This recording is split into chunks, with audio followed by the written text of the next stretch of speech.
Hello everyone, this is Namrata Gudi, Student Placement Coordinator of Information Science and Engineering, Batch 2021. Today my topic is chain rule. Chain rule is uh, based on how we compare two quantities, based on how they vary with one another, we can find the unknown value. So we have to deal with two things here.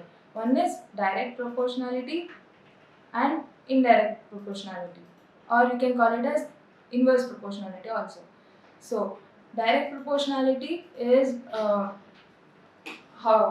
for example, cost of some articles increases as the quantity of the articles increase. So the two quantities are said to be in direct proportion with one another if if both of them change uh, to the same extent in the same direction. So cost increases, the total number of articles also increase. So we can take another example here. The quantity of work done increases as the total number of men available for that work also increase. So this is what is direct proportionality. Indirect proportionality is two quantities change in opposite direction to one another.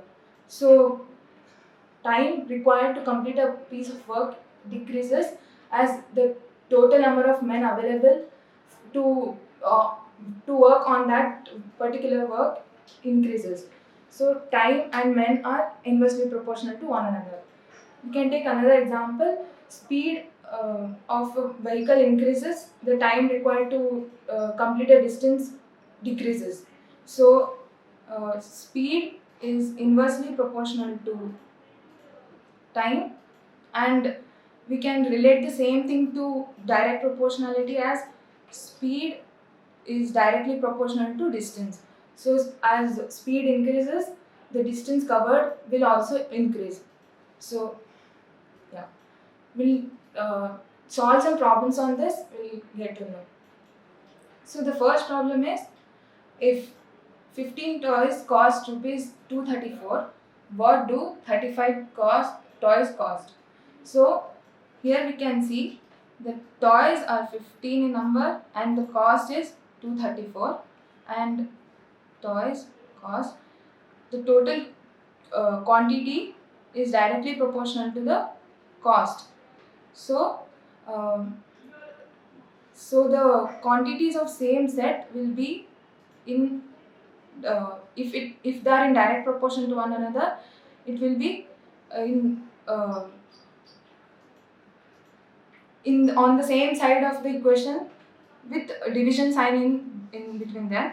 So q1 by c1 equal to q2 by c2. So 15 by 234 equal to 35 by x. So if we solve this equation, 15x equal to 234 into 35. So we'll get x equal to 546 when we solve this equation. So yeah, to repeat this, if two quantities are in direct proportion to one another, then they'll be on the same side of the equation with division sign in between them. Let's move on to the next question. If 36 men can do a piece of work in 25 hours, in how many hours will 15 men do the same work? So here men is inversely proportional to the time taken. So in inverse proportionality, the same quantities will be on the same side of equation with the multiplication symbol. So m1 t1 equal to m2 t2. So 36 into 25. So 36 men and 25 hours equal to 15 men into x or t2. So we'll get 60 when we solve this equation.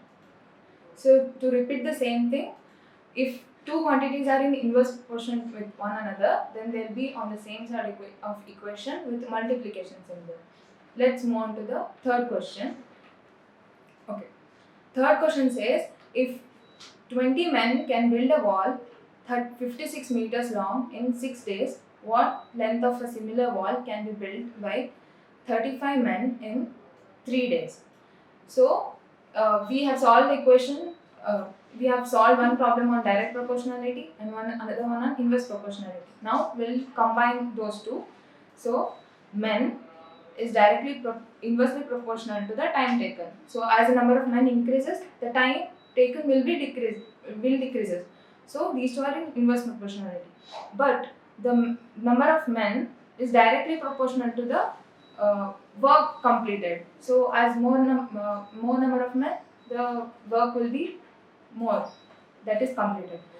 So, the first step is done. We have compared the two quantities. Next, we'll formulate the equation by ourselves. So, as I've already told, if the two quantities are in inverse proportionality, then they'll be on the same side with multiplication symbol.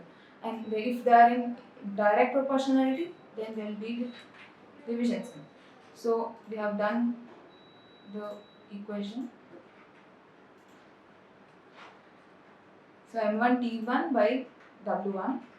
So, 20 into 6 days divided by 56 equal to 35 into 3 divided by W1.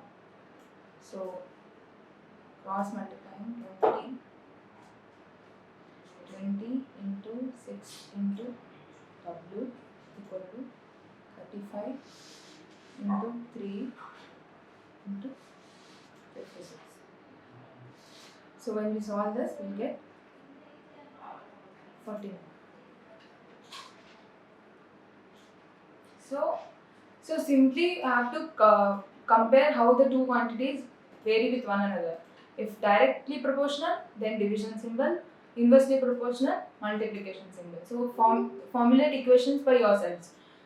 So let's move on to the next question. If 15 men working 9 hours a day can reap a field in 16 days, in how many days will 18 men reap the same field working 8 hours a day? So we have already seen men directly inversely proportional to the time taken. Here it is given in terms of days. So 16 days. But the new thing is the number of days required is inversely proportional to the number of hours they work on. So if they work on more number of hours per day, then they'll require less number of days. So, these all the quantities are inversely proportional to one another. So simply they'll be on the same side of equation with multiplication symbol. So m1 d1 m1 into d1 into h1 equal to n2 into d2 into h2. So what are the things we know? 15 men, 16 days, 9 hours equal to 18 men, 8 hours. How many days? D2 is the thing we have to find out. So solving the equation, we get D2 equal to 15.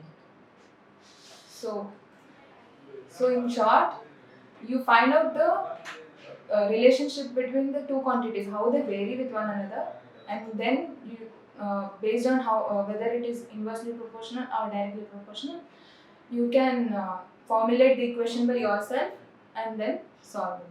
Thank you.